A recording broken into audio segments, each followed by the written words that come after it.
MS news ప్రేక్షకులకు నమస్తే. నేను మీ మండల సంజీవ.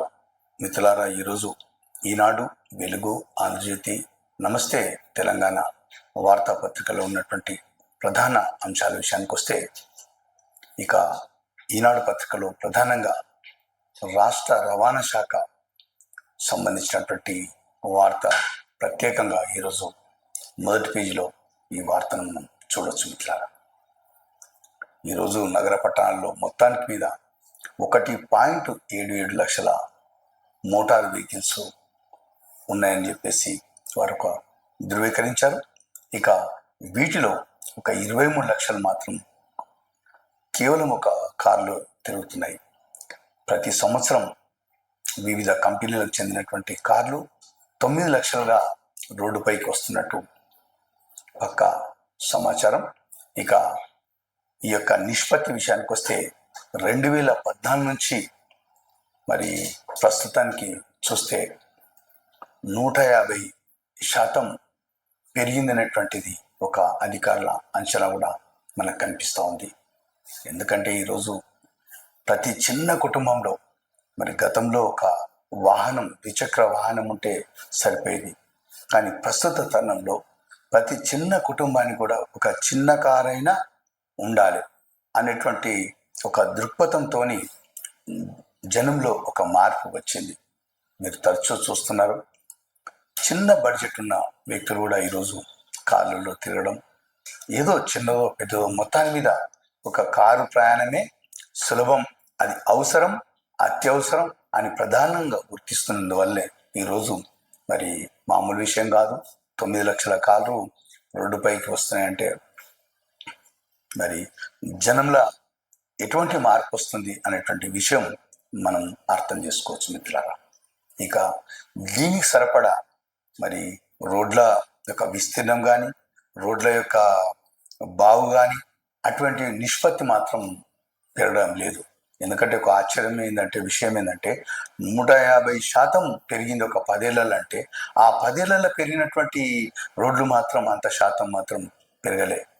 ఈరోజు సిటీల గతంలో పోవాలంటే ఒక ప్యారడైజ్ కనుక మనం సుమారు ఒక 30 కిలోమీటర్లు 20 కిలోమీటర్లు మేడ్చల్ నుంచి కానీ ఒక సిటీకి వెళ్ళాలంటే 1 గంట ప్రయాణం ఉంటుండే. కానీ ఈరోజు 3 గంటల నుంచి 4 గంటల వరకు కూడా ఈ యొక్క ట్రాఫిక్ ఇబ్బంది అంటే మనం అర్థం చేసుకోవచ్చు. ఈ యొక్క వాహనాలు పెరుగుతున్నటువంటి శాతం, మరి పడుతున్నటువంటి ఇబ్బందులు, దానికి సరిపడా ఇది ఒక శాఖకు అనుబంధం ఉండదు. మరి కార్ల రోడ్డు ట్రాన్స్పోర్ట్ శాఖకు, రోడ్ల శాఖకు, R&B శాఖకు ఇదొక మిళితమై ఉంటుంది. కానీ ఆ నిష్పత్తిలో ఈ యొక్క రోడ్లు మాత్రం పెరగడం లేదని చెప్పేసి ఈ యొక్క వార్త ద్వారా మనకు స్పష్టమవుతుంది మిత్రులారా. వెలుగు దినపత్రిక విషయానికి వస్తే, ఈ యొక్క పత్రికలో ప్రధానంగా ప్రభుత్వ భూములకు, చెరువులకు, కుంటలకు, ఏదైనా ఒక ప్రభుత్వ ఆస్తికి సంబంధించినటువంటి వాటికి ఒక జియో ట్యాగింగ్ అంటే ఒక నంబర్ ఇచ్చి, ఫలానా చెరువుకు ఫలానా నంబర్, అది మళ్ళీ కంప్యూటర్లో ఎప్పుడైనా మనం చూసుకోవాల్సి వస్తే ఆ యొక్క నంబరు మనం చూడగానే ఆ యొక్క చెరువు విస్తీర్ణము, పొడవు ఎంత ఉంది, వెడల్పు ఎంత ఉంది, దాని విస్తీర్ణం ఎంత ఉంది అనేటువంటి విషయం స్పష్టమయ్యే విధంగా ముందు సర్వే చేయించి, ఆ సర్వే చేయించి ఒక పూర్తి పొడవెడల్పులు చూసి దానికి ఒక నంబరు కేటాయించాలని రాష్ట్ర ప్రభుత్వం నిర్ణయించింది మిత్రులారా. ఎందుకంటే మరి గతంలో అనేకమైనటువంటి చెరువులు, లక్షల వేల సంఖ్యలో ఉన్నటువంటి ఈ యొక్క చెరువులు దాదాపు ఒక 20 నుంచి 30 అయితే గ్రామీణ ప్రాంతాల్లో కూడా కబ్జాకు గురైనవి. ఇక సిటీ శివార్లో అధికార లెక్కల ప్రకారం 983 చెరువుకుంటున్నట్టు ప్రభుత్వ లెక్క. కానీ ఈరోజు మాత్రం కేవలం ఒక 20 నుంచి 30% కనిపిస్తున్నాయంటే మరి రాష్ట్రంలో జరుగుతున్నటువంటి ఈ యొక్క భూ కబ్జాల విషయం ఎక్కడి వరకు వెళ్ళిందో మనం అర్థం చేసుకోవచ్చు మిత్రులారా. మనం పార్టీల పరంగా మనం ఎవరిని కూడా కాదు, గత ప్రభుత్వంలో కూడా భారీగా మోసాలు జరిగినాయి. అది వారి యొక్క కేవలం ఒక గత ప్రభుత్వం కూడా ఈ యొక్క పార్టీ నాయకులు కానీ, కొంతమంది వ్యక్తులు కానీ కబ్జాలకు గురి అయినట్టు అనేకమైనటువంటి ఫిర్యాదు చూసినాం, నిజంగా కూడా చూసినాం. మరి ప్రస్తుత ప్రభుత్వంలో కూడా వాళ్ళు చేసేటువంటి ధోరణిలోనే ఉన్నారు. ఎందుకంటే ఇది ఒక కాంగ్రెస్ పార్టీ అంటే 100 కుటుంబాల సమూహం, ఇక బీఆర్ఎస్ పార్టీ అంటే ఒక 4-5 సంబంధించినటువంటి ఒక సమూహం మనం అనుకోవచ్చు. ఎందుకంటే ఈరోజు చెరువు కుంటలు మాత్రం ఎక్కడ మాత్రం కబ్జాలన్నీ ఇరుక్కపోయినాయి. ఎందుకంటే ఎటువంటి కబ్జాలు చేస్తారంటే అది మీరు ఒకసారి మీకు కూడా అవగాహన ఉండాలని చెప్పేసి చెప్పే ప్రయత్నం చేస్తాం. ఈ యొక్క బిల్డర్లు ఏం చేస్తారంటే చెరువు కానుకొని ఒక 20-30 ఎకరాల లేఅవుట్ చేస్తారు. దానికి ఏం చేస్తారంటే ప్రతి లేఅవుట్ వెనుక ఒక ఎకరం వెనుక సుమారు 20-30% ప్రభుత్వ భూమి అంటే పార్కింగ్ కానీ ఒక ఖాళీ స్థలం వదిలిపెట్టాల్సినటువంటి నిబంధన ఉంది. వీళ్ళు ఏం చేస్తారంటే అది తెలివిగా ఆ చెరువు పక్క పొడత తీసుకొని ప్రభుత్వం ఎఫ్టీఎల్ కానీ, ఎఫ్టీఎల్ అంటే మిత్రులారా ఫుల్ ట్యాంక్ లెవెల్ దాని పూర్తి అర్థం. ఇక బఫర్ జోన్ అంటే ఎలాంటి కట్టడాలు కట్టొద్దు, ఇది ఒక డెఫినేషన్. బట్ ఏంటంటే ఇక్కడ జరుగుతున్నటువంటి విషయం ఏంటంటే ఇది ఎవరికి తెలియదు, పాపం ప్లాట్లు కొనే వారికి తెలియదు. వాళ్ళు కేవలం డబ్బులు ఇచ్చి రిజిస్ట్రేషన్ చేసుకోవడమే ఈ యొక్క ఉరుకుల పరుకుల జీవితంలో వాళ్ళు చేస్తున్నటువంటి విషయం. మనం ఎన్నోసార్లు కూడా వాళ్ళ గురించి మాట్లాడినాం. అయ్యా మీరు 20-30 సంవత్సరాలు చేస్తే నెలకు 1 లక్ష రూపాయలు పెట్టుకున్నా కూడా 30 సంవత్సరాలు చేస్తే సంవత్సరానికి 12 లక్షలు, 30 సంవత్సరాలు మీ జీవితం అంతా కొడితే 36 లక్షలు, 3 కోట్ల 36 లక్షలు. మీ జీవితం ఒక ప్లాట్ కొంటే ఏదో ఉడానో బఫర్ జోను ఎఫ్టీఎల్కి వస్తే మీ పరిస్థితి ఏం కావాలి? కొద్దిగా చూసుకొని కొనరా బాబు. మీరు లక్షల కోట్ల రూపాయలు మీరు ఎక్కరెక్క నిమిషంకు మీరు డబ్బు సంపాదించుకొని మీ జీవిత కాలం అంతా ఒక ప్లాట్ సంపాదిస్తారు. ఏదో విధంగా కారణంతో ఊడలేకపోతే మీ పరిస్థితి ఏం కావాలి? మీ కుటుంబ పరిస్థితి ఏం కావాలి? మీ జీవితం ఏం కావాలి? ఒకసారి 1 కోట్లు పెట్టి కొంటారు. ఈరోజు నగర శివార్ల చాలా రేట్లు అయినాయి. 30-50 వేలు, 50 లక్ష రూపాయల వరకు రేట్ అయింది. అది చూడరు. వాళ్ళకి రిజిస్ట్రేషన్ చేసుకోవడానికే టైం ఉంటుంది ఇవాళ రేపు. వాళ్ళు ఏం చేస్తారంటే తెలివిగా ఈ బిల్డర్లు ఒక బ్యాంకు కూడా వాళ్ళు ప్రొవైడ్ చేస్తారు. వీళ్ళు ఏమనుకుంటారు అంటే బ్యాంకే ఇస్తున్నది ఎంత కరెక్ట్గా ఉంటుంది. వాళ్ళు ఏముంది మిత్రులారా, రూపాయి సొమ్ముకు 100 రూపాయలు పెట్టుకుంటారు బ్యాంకు. పుణ్యానికి ఇస్తారా వాళ్ళు ఇట? ఇది చూడరు నగర పట్టణంలో. ఎంతసేపు కొన్నామా, రిజిస్ట్రేషన్ చేసుకున్నామా, అల్మార్లో దాచుకున్నామా, ఇక ఏమాత్రం కబ్జా కాగానే ఇక వాళ్ళు పాపం జీవితాలంతా రోడ్డు మీద. ఎన్నోసార్లు కూడా మేము ఈ విషయం చెప్పుకొచ్చినాం, మరి మళ్ళీ కూడా చెప్తున్నాం మిత్రులారా, ఈ విషయం చూసుకోండి. ప్రభుత్వం చేసే ప్రయత్నం ప్రభుత్వం చేస్తుంటది. ఇక కబ్జాలు పెట్టేటోళ్ళు పెడతారు, అదే కన్నులు ఉంటారు వాళ్ళు, అదే పని ఉంటారు, అదే కన్నులు ఉంటారు వాళ్ళు. ఈ కబ్జాలు ఎక్కడ పెట్టాలి, ఎక్కడ చేయాలి, మరి ఎక్కడ మనకు గిట్టుబాటు అవుతా అని చెప్పేసి చూస్తుంటారు. కానీ ఈ యొక్క డేగ కన్ను మాత్రం మీరు పసిగట్టలేకపోతారు. మీ జీవిత కాలం అంతా పసిగట్టలేకపోతారు. ఎందుకంటే మీరు 96 పనుల మీద ఉండి ఏదో కష్టపడేటువంటి రెక్కల కష్టంతో మీరు ప్లాట్లు కొంటారు. ఈ విషయం మరోసారి మీకు గుర్తు చేస్తున్న మిత్రులారా, ఈ విషయంలో తస్మాత్ జాగ్రత్తగా ఉండండి దయచేసి. ఆంధ్రజ్యోతి పత్రికలో ఉన్నటువంటి ప్రధాన అంశాలు చూద్దాం. ఈరోజు ఫీజుల బకాయిల విషయంలో ఒక సుమారు నగర శివారు ప్రాంతంలో 1000 కాలేజీలు బంద్ అనేటువంటి ఒక వార్త కూడా ఉంది. ఇక అదేవిధంగా ఈ యొక్క జూబ్లీహిల్స్ ఎన్నికల పైన మా సీఎంతో పాటు పలువురు యొక్క ఇన్ఛార్జీలు, ఒక వార్డు కానీ ఒక డివిజన్ కానీ వారి యొక్క సభ్యులతో మాట్లాడినటువంటి విషయానికి సంబంధించినటువంటి వార్త కూడా ఉంది. ఇక నమస్తే తెలంగాణ వార్తాపత్రికల విషయానికి వస్తే పెద్దల కమాల్, పేదల భూములు డమాల్ అనేటువంటి యొక్క ప్రధానమైనటువంటి శీర్షికతో ఈరోజు ఒక వార్త కూడా ఉంది. ఈ యొక్క రింగ్ రోడ్ అంటే త్రిబుల్ ఆర్ సంబంధించినటువంటి రోడ్డు విషయంలో ఒక 7-10 కిలోమీటర్లు కొంతమంది బిగ్ బ్రదర్స్ అని చెప్పేసి ఎవరి పేరు కూడా లేదు, ఒక బిగ్ బ్రదర్స్ పేరిట మరి 7-10 ఎకరాల అంటే నిడివి తగ్గింపు, హెచ్చింపు వారి యొక్క స్వలాభం గురించి అనేటువంటి విషయాన్ని స్పష్టం చేస్తూ ఈ వార్తాపత్రికలో ఈ విధంగా ఉంది మిత్రులారా. ఈరోజు ఈనాడు పత్రికలో ఉన్నటువంటి ప్రధాన అంశాలు చూద్దాం. చిత్తుగా కొట్టేశారు, పాకిస్తాన్పై భారత ఘన విజయం అనేటువంటి వార్త ఈరోజు ప్రధానంగా ఈనాడులో మొదటి పేజీలో చూస్తున్నాం మిత్రులారా. ఇక వాహనాల వరద, రాష్ట్రంలో 1.77 కోట్లకు చేరిన సంఖ్య, 23 లక్షలు దాటిన కార్లు, ఏటా కొత్తగా రోడ్డెక్కుతున్న 9 లక్షల పైమాటే, 2014తో పోలిస్తే 150% వృద్ధి అనేటువంటి వార్త ఈ రోజు కనిపిస్తోంది. ఇక కొద్దిగా డీటెయిల్స్ కూడా ఉంది మిత్రులారా. మొత్తం మోటార్ సైకిల్ ఎన్ని అనేటువంటిది ఒక డీటెయిల్స్ ఉన్నది. మొత్తం 1,27,52,564 మోటార్ సైకిల్ ఉన్నాయి. ఇక 23,47,479 కార్లు ఉన్నాయి. ఇక 7,74,659 ట్రాక్టర్లు, టైలర్లు ఉన్నాయి. 6 6,56,413 గూడ్స్ వాహనాలు, ఇక అదేవిధంగా 5,14,883 ఆటో రిక్షాలు ఉన్నాయి. ఇక మ్యాక్స్ మోటార్ క్యాబ్లు అనేటువంటిది 1,71,000 ఇవి ఉన్నాయి. ఇక 31,225 స్కూల్ కాలేజ్ బస్సులు ఉన్నాయి. 9,000 స్టేజీ క్యారేజీలు అటువంటి వెహికల్స్ ఉన్నాయి. 8,644 కాంట్రాక్ట్ క్యారేజీలు ఉన్నాయి. 360 ఈ రిక్షాలు ఉన్నాయి. 98,000 ఇతర వాహనాలు ఉన్నట్టు ఒక లెక్క కూడా ఉంది. వాళ్ళు ట్రాన్స్పోర్ట్ శాఖ వాళ్ళు ఒక లెక్క కూడా ఇచ్చారు. మరి ఇన్ని వెహికల్స్ మరి నగర పట్టణంలో తిరుగుతున్నాయి మిత్రులారా. ఎకరా 101 కోట్లు రాయదుర్గం నాలెడ్జ్ సీట్లో 18.67 ఎకరాల వచ్చే నెలలో ఆరున ఈవేలమైనటువంటిది ఒక వార్త ఉంది. ఇక ప్రారంభ ధరలు నిర్ణయించిన ప్రభుత్వం మరి 100 కోట్లకు ఎకరం అంటే ఇది చూడండి మిత్రులారా ఎంత రేటు ఉందో. మరి రాయదుర్గం ప్రాంతంలో వేల భూమి అనేటువంటి ఇక ఫోటోతో ఉన్నటువంటి వార్త ఒకటి ఉంది. ఇక వలసలపై అట్టుడికిన బిడ్డ అనేటువంటి వార్త. ఇక జూబ్లీహిల్స్ రోజు వెలుగు పత్రికలో ఉన్నటువంటి ప్రధాన అంశాలు చూద్దాం. పాక్పై ఇండియా పంజా అనేటువంటి వార్త, గెలిచిందనేటువంటి వార్త ఒకటి చూస్తున్న మిత్రులారా.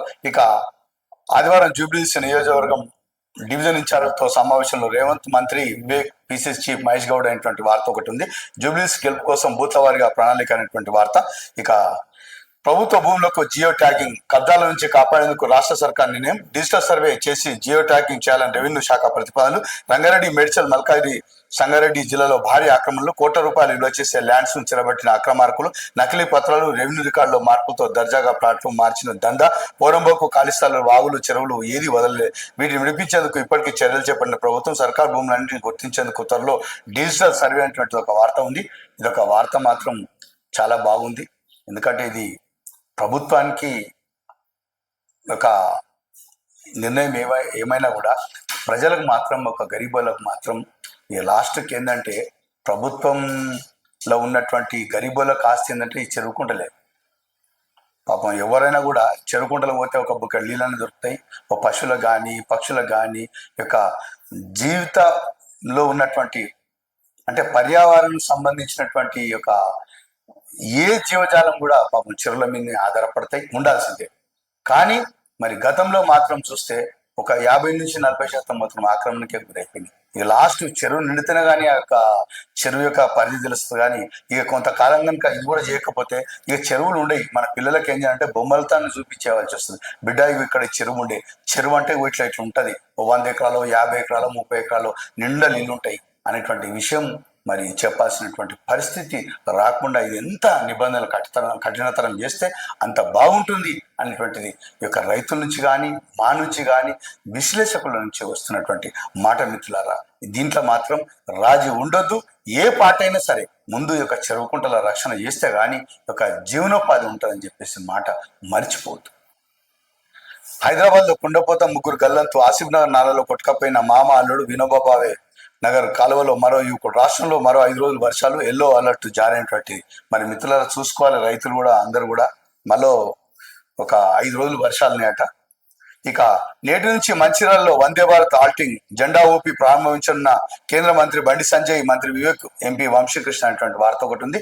ఇక గ్రామీణ ఓటర్లో మహిళలే టాప్. రాష్ట్ర వ్యాప్తంగా 1.67 కోట్ల రూరల్ ఓటర్లు అనేటువంటి వార్త ఒకటి ఉంది. ఇక మేడ్ ఇన్ ఇండియా రాఫెల్స్ అనేటువంటి ఒక వార్త కూడా ఉంది మిత్రులారా. ఇక వెలుగులో మరి ఆంధ్రజ్యోతి పత్రికలో ఉన్నటువంటి ప్రధాన అంశాలు చూద్దాం. 1000కి పైగా కాలేజీలు బంద్ అనేటువంటి వార్త. ఫీజుల బకాయిల విషయంలో నేటి నుంచి రాష్ట్రంలో ఉన్నత విద్యా సంస్థలు నిరవధికంగా మూసివేత అనేటువంటి వార్త. ఇక జూబ్లీహిల్స్ మనదే, కాంగ్రెస్ అనుకూలమైన సర్వేలు చెప్తున్నటువంటి ఇక మస్తు చెప్పుకుంటారు, ఎవరికి వాళ్ళు చెప్పుకుంటారు. దీంట్లో గొప్పతనం ఏముంది కానీ ఇక పాక్ ఉగ్రవాదులకు కాంగ్రెస్ దన్నటువంటి వార్త ఒకటి ఉంది. ఇక హైదరాబాద్ లో కుండపోత వర్షం. ఇక స్టార్టప్లకు సర్కారు బూస్టప్ అనే వార్త. ఇక దుకాణంలో జిఎస్టీ తగ్గింపు, బోర్డులు తప్పనిసరి ఉండాలి. మరి యోగా గురులపై బలమైనటువంటి అనారోగ్యం అంటూ వచ్చి ఆశ్రమంలో చేరి గురువు దగ్గర ఫోటోలు, వీడియోలు తీసిన 2 మహిళలు. 2 కోట్లు ఇవ్వాలని, లేకుంటే ఇవి బయట పెడతామని బెదిరింపులు. పోలీసుల అదుపులో 5 నిందితులు. ఇది ఎక్కడ చేవెళ్ళ హైదరాబాద్ శివార్లో ఆశ్రమాన్ని నిర్వహిస్తున్నటువంటి వార్త ఒకటి ఉంది. ఇక అన్ని ప్రభుత్వ ఆసుపత్రుల్లో జనరిక్ మెడికల్ షాపులు. ప్రస్తుతం 203 ఆసుపత్రుల్లో కేవలం 40 హాస్పిటల్లోని జనరిక్ దుకాణాలు. మిగతా ఆసుపత్రుల్లో నవంబర్ కల్లా ఏర్పాటైన వార్త. ఇది గరీబులకు మాత్రం ఒక మేలు జరుగుతుంది. ఇక నా మేధస్సు విలువ నెలకు 200 కోట్ల నిజాయితీగా ఆర్జిస్తున్న గడ్కరీ అంటున్నటువంటి మా వార్త. ఇది కేంద్ర మంత్రి గడ్కరీ గారు చెప్తున్నటువంటి మాట. ఇక వలస రాజ్యంలో కలకలం, ఇంగ్లాండ్ చట్టబద్ధంగా వచ్చిన కొందరైతే శరణార్థులుగా వస్తున్న వలసదారులు లక్షల్లో ఉన్నారనేటువంటి వార్త ఒకటి. ఇక మత్తుమందు తయారు చేసిన మేధ హై స్కూల్ సీజ్, పాఠశాల అనుమతుల రద్దుకు రంగం సిద్ధం, విద్యార్థులను వేరే బడుల్లో చేర్చేందుకు ఏర్పాట్లు చేస్తున్న అధికారులు. 1.09 కోట్ల విలువైన డ్రగ్స్ స్వాధీనం అనేటువంటి వార్త నిన్న చదివిన మిత్రులారా. ఇక బోయిన్పల్లి అంటే సిటీ ఆనుకొని ఉన్నటువంటి ఒక బోయిన్పల్లి పాఠశాలలో మరి ఒక డ్రగ్స్ ముఠ నిన్న కొంతమంది అదుపులో తీసుకున్నారు. మరి ఒక నిర్ణయం కూడా తీసుకున్నారు, పాఠశాల సీజ్ అనేటువంటిది. ఇది మంచిదే. ఒక శాశ్వతంగా ఒక డ్రగ్స్ ముఠాను అంతమొందించాల్సిందే. ఈరోజు నమస్తే తెలంగాణ వార్తాపత్రికలో ఉన్నటువంటి ప్రధాన అంశాలు చూద్దాం. పెద్దల కమాల్, పేదల భూములు ఢమాల్, ట్రిబులార్ కొత్త అలైన్మెంట్ లో విచిత్రాలు, 2-3 కిలోమీటర్ల పక్కపక్కకు తాజా మార్పులకు అనుగుణంగా బిగ్ బ్రదర్స్ భూదందా, రంగారెడ్డి వికారాబాద్ జిల్లాలో 1000 ఎకరాలు అసైన్కు ఎసరైనటువంటి వార్త. ఇక ఎమ్మెల్యే వెంచర్ సేఫ్, రైతులు బలి, పేద రైతుల భూములకి జరిపి ఏకంగా 7 కిలోమీటర్ల దూరం అయినటువంటిది ఒక త్రిబులార్ సంబంధించినటువంటి కూటమిత్రులారా. మరి ఉన్న దానికంటే అక్కడ ఇక్కడ జరిపి ఏకంగా 7 కిలోమీటర్ల దూరం దగ్గర జరిపి చేస్తున్నటువంటి వార్త ఒకటి ఉంది. మొత్తాన్ని మీద బలి కావాల్సింది ఎవరంటే ఇక రోడ్ల విషయం కానీ ఏదైనా విషయంలో గరీబోడే బలి అయిపోతారు. వాళ్ళు ముందుగానే ఏం చేస్తారంటే చూసుకొని ఏ పార్టీ ఉండని ఆ లోపల మాట్లాడుకుంటారు. ఇక బయట అసెంబ్లీలో జర తిట్టుకుంటారు, పబ్లిక్ చూస్తారు, ఎందుకంటే లైవ్ ఉంటుంది కాబట్టి అసెంబ్లీలో తిట్టుకుంటారు. వాళ్ళు మేమేమన్నా మీరేమన్నా అని చెప్పేసి కాంగ్రెస్ కానీ బీఆర్ఎస్ కానీ బీజేపీ మీరు నాయకులు తిట్టుకున్నటువంటి మాటలు నిజంగానే నమ్మితే మాత్రం మీ అంత మోసపోడు ఇంకోరు ఉంటారు. దయచేసి ఈ విషయంలో 1 ఆలోచన చేసుకోవాలి. వారు తిట్టుకున్నటువంటి విషయాలు కేవలం ఒక అసెంబ్లీ పరంగానే ఉంటాయి. ఇక లోపల దిగింది అసెంబ్లీ ఇట్లా దాటిన మరుక్షణమే ఏం సంగతి, నీదేంది నాదేంది, నా సంగతి నీ సంగతి, ఇవే మాటలు ఉంటాయి. ఈ విషయం మర్చిపోయి కొంతమంది మాత్రం మరి ఎక్కడనో మాట్లాడుకుంటుంటారు కార్యకర్తల స్థాయి నుంచి. ఇది తెలుసుకోవాలి మిత్రులారా. 7 కిలోమీటర్లు అటు ఇటు జరుగుతుందంటే ఇది చూసుకోండి ఎట్లా ఉందో పరిస్థితి. కమిషన్ పనులకు పైసలుంటాయి, కాలేజీలకు ఇవ్వరా హరీష్ రావు అంటున్నటువంటి మాట. ఇక బీఆర్ఎస్ రాష్ట్ర కార్యదర్శి శ్రీహరి కన్నుమూత అనేటువంటి వార్త. అనారోగ్య సమస్యలతో తుది శ్వాస అనేటువంటి వార్త ఒకటి ఉంది మిత్రులారా. ఇక ధాన్యం కొనుగోలులో కోత అనేటువంటి వార్త. 18 వరకు భారీ వర్షం అనేటువంటి వార్త ఉంది. ఇక ప్రమాదంలో సింగరేణి మనుగడ అనేటువంటి వార్త ఈ పత్రిక ఉంది. ఇక ఫ్రీ ప్రైమరీతో అంగన్వాడీల శరాఘాతం అనేటువంటి వార్త. లారీ లోడ్ పక్కదారి, ఎమ్మెల్యే పిఎన్ అంటూ అధికారులకు ఫోన్, నిజమేనని నమ్మి ఓ NDCS కు యూరియా లారీ పంపిన అధికారులు అనేటువంటి వార్త. ఇది ఎక్కడ జరిగింది? నల్గొండ జిల్లా మిర్యాలగూడలో జరిగిందట. మరి కాంగ్రెస్ ఎమ్మెల్యే గన్మెన్ నిర్వాహకం అట. మరి లారీ లోడే మొత్తం మలిపిండట ఆయన. ఈరోజు ఈనాడుతో పాటు అన్ని వార్తాపత్రికలు మీకు చదివి వినిపించేటువంటి ప్రయత్నం చేస్తాం.